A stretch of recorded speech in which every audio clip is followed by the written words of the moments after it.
ఇక్కడ ఈ లోకంలో అన్ని అనుభవాలు రెండుగా కలిసి ఉంటుంటాయి. అందుకని దాన్ని మొత్తాన్ని సమ్మరైజ్ చేసి చెప్పాలంటే సుఖాన్నిచ్చేవి ఉంటాయి, దుఃఖాన్నిచ్చేవి ఉంటాయి. సుఖమునిచ్చినవే కొంతకాలం తర్వాత అదే వస్తువు, అదే మనిషి, అదే దుఃఖమునిస్తుంది.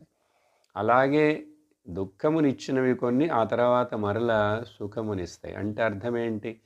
ఈరోజు నచ్చిన మనిషి కొన్ని రోజుల తర్వాత నచ్చట్లేదు.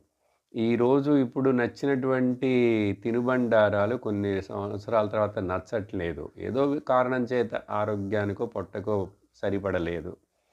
ఇలా అన్నిటిలో మార్పులొస్తూనే ఉన్నాయి. ఏది కూడా అట్లాగే శాశ్వతముగా ఉండటమే లేదు. మనం గమనించి చూడాలంతే.